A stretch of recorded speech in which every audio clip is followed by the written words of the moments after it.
Operation బుడమేరుని రాష్ట్ర ముఖ్యమంత్రి రాష్ట్ర ప్రభుత్వం పటిష్టంగా అమలు చేయాలా. భవిష్యత్తు తరాల వారు ఎటువంటి ముంపుకు గురికాకుండా, బుడమేరు ఆక్రమణకు గురికాకుండా చూడాల్సినటువంటి బాధ్యత, పటిష్టమైనటువంటి కార్యాచరణ రూపొందించాల్సినటువంటి బాధ్యత అది ప్రభుత్వాలదే.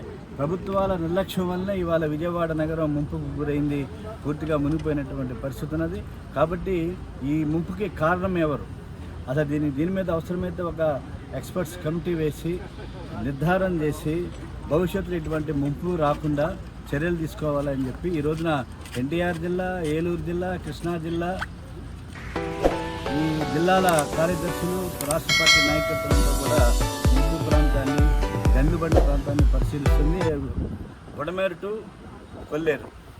కాబట్టి ఈ రోజున సాయంత్రం వరకు కూడా సిపిఐ సమగ్రంగా పరిశీలించి ఒక నివేదికని రాష్ట్ర ముఖ్యమంత్రికి సబ్మిట్ చేసి సిపిఐ ద్వారా రాష్ట్ర ప్రభుత్వం తీసుకోవాల్సినటువంటి చర్యల గురించి రాష్ట్ర ముఖ్యమంత్రి గారికి వివరించడం జరుగుద్దని, హైడ్రాలాగా ఇక్కడ కూడా వైడ్రాని ఏర్పాటు చేసి ఆక్రమణదారుల్ని పేదలకు నష్టం కలగకుండా తొలగించాలని చెప్పి, నిర్మూలించాలని చెప్పేసి సిపిఐగా విజ్ఞప్తి చేస్తాం.